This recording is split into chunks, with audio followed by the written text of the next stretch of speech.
The battlefield of your life begins the moment your eyes open. The enemy is not always outside, it's often inside. That voice of doubt, fear, complacency, that voice tries to greet you before your feet even hit the floor. And if you don't take control of your mind first thing in the morning, something else will. I was created on purpose, for a purpose. That means my life is not an accident. Every detail of my being, my personality, my strengths, my weaknesses, my experiences was carefully and intentionally crafted. There is nothing random about me. I'm not the result of chance or coincidence. I am the result of divine intention. There was a decision made in heaven before I ever took my first breath on earth. That decision said the world needed what I carry. And because of that, I have no reason to shrink, no excuse to hide, and no right to settle. When I understand that I was created on purpose, I stop comparing myself to other people. I recognize that purpose doesn't compete, it completes.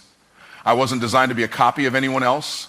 I wasn't meant to walk their path, mimic their gifts, or envy their success. I am here to do something that no one else can do the way I can do it. I am equipped for an assignment that fits me perfectly, even if it scares me, stretches me, or challenges me. And the fact that it's hard doesn't mean it's not mine. It just means I'm growing into the level I was always meant to walk in. My purpose is bigger than my pain. Everything I've been through, every disappointment, every setback, every moment I wanted to give up was shaping me for what I'm supposed to do. Nothing is wasted. Even my wounds have wisdom. Even my struggles carry strategy. I've been prepared in private for what I will do in public. My purpose required pressure, it required pruning, it required process, but it also produced power. And now that I know why I'm here, I won't apologize for being focused. Purpose gives me permission to say no. I don't have to chase every opportunity, answer every call, or please every person. If it doesn't align with my assignment, it's a distraction. If it doesn't fuel my future, it's draining my destiny.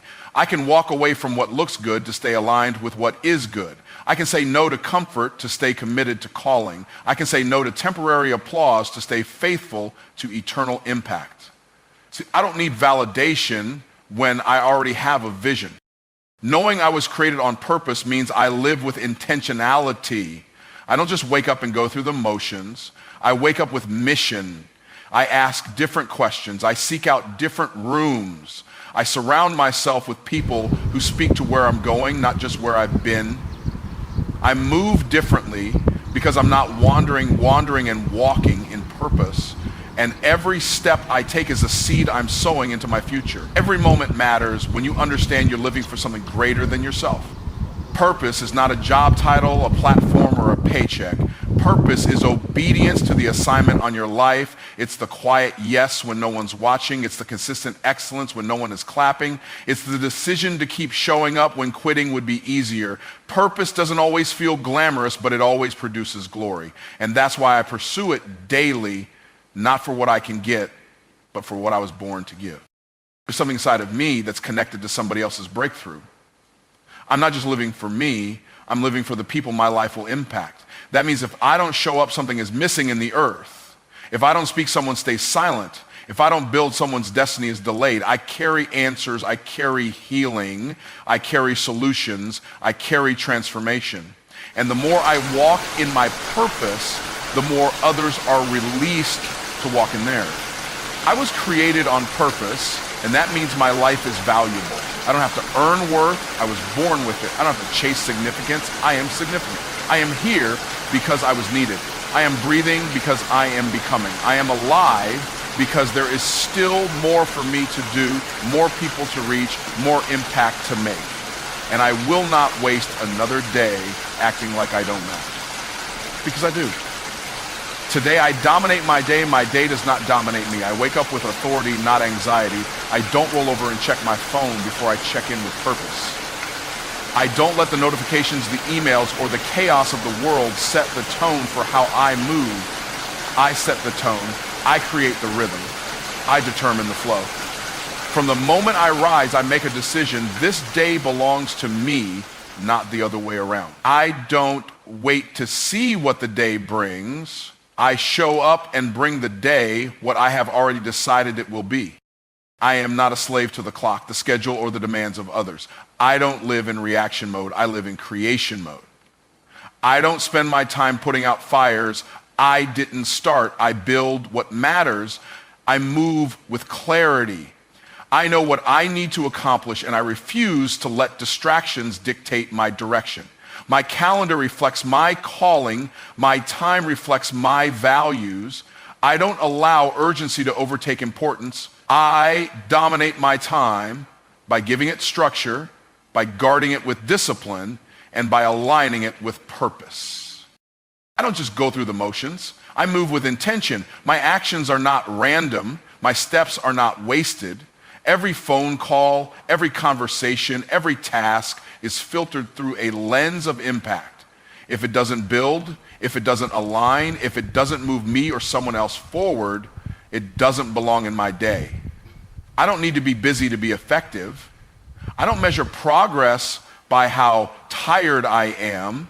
I measure it by how much of my purpose I executed with focus and excellence.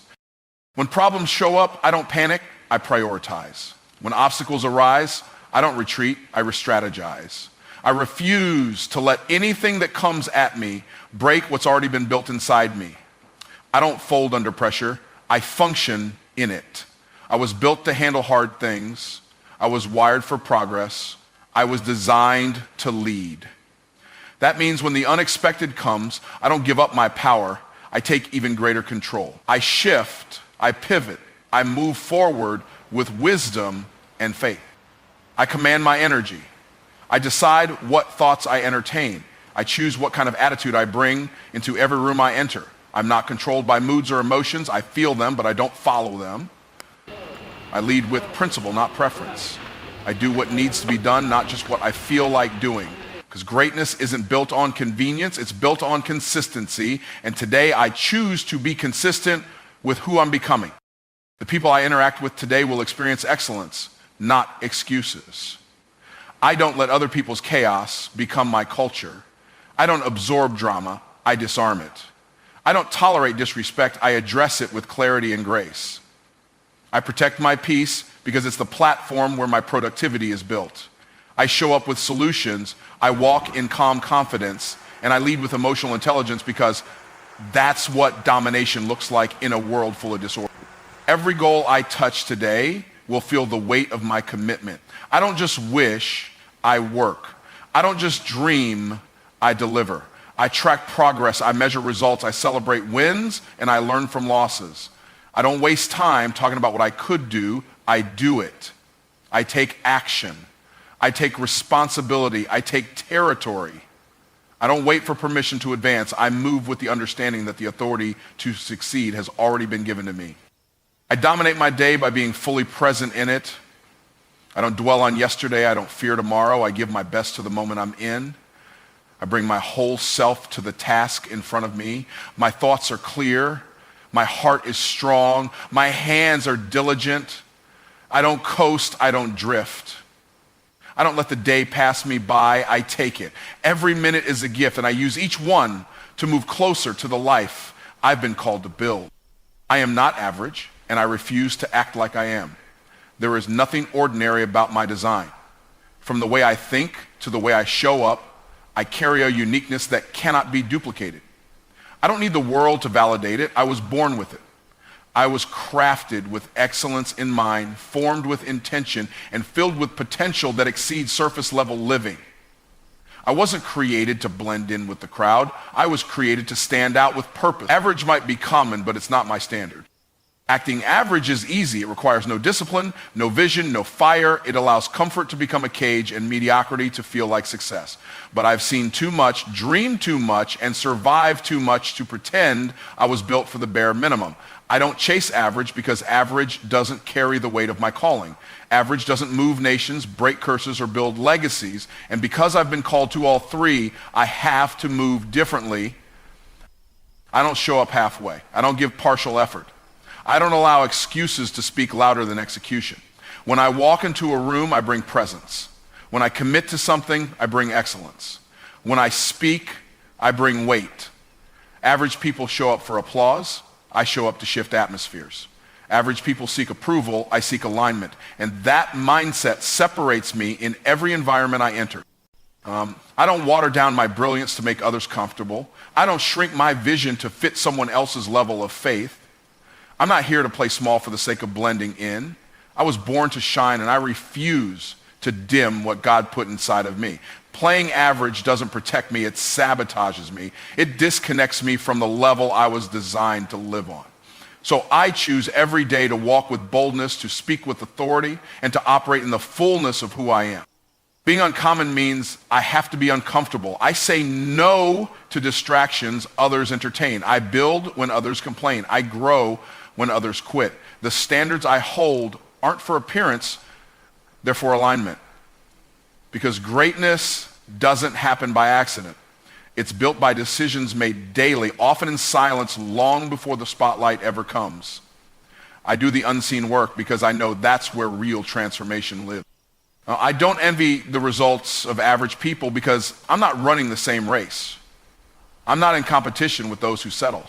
My competition is who I was yesterday. My mission is to stretch the capacity of who I can become. So when others take shortcuts, I build systems. When others clock out mentally, I lean in spiritually. When others settle for good enough, I reach for the extraordinary. I understand that being above average is not about ego, it's about stewardship. I've been given too much to waste, too much vision, too much resilience, too much wisdom forged through pain. I don't throw that away by pretending I'm like everybody else. The more I walk in distinction, the more I attract divine opportunities.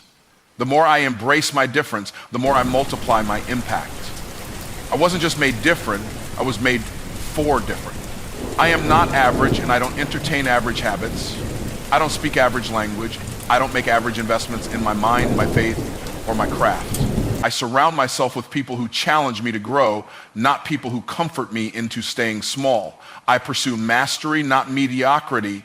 I wake up with vision, walk with discipline, and end my day with intentionality because average was never my destination. It was just the path I chose to leave behind.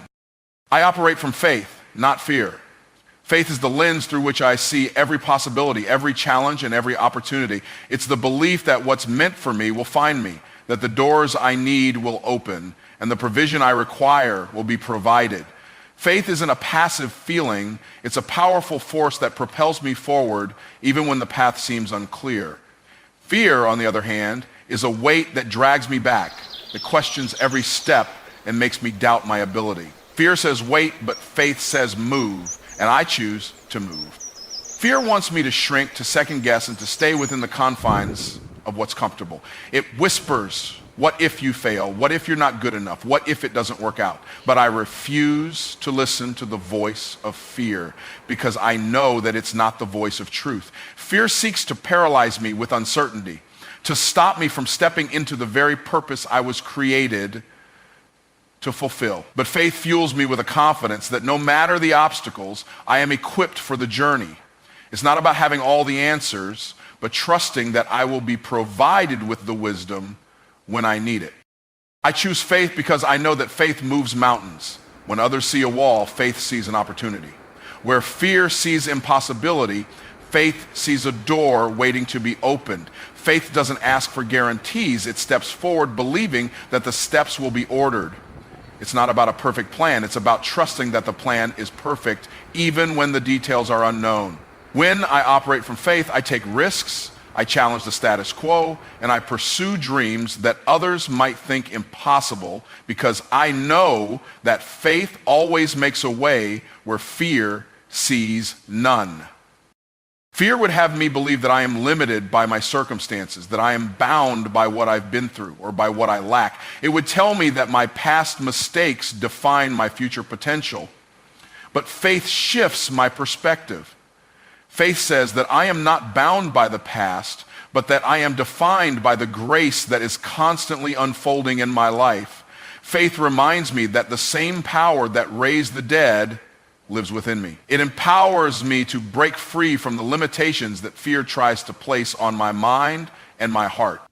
Operating from faith also means that I trust the timing of my life. Fear causes impatience. It makes me question why things aren't happening as fast as I'd like, or when things seem to be taking longer than I expect. Fear makes me feel like I'm running out of time, like I'm not where I should be.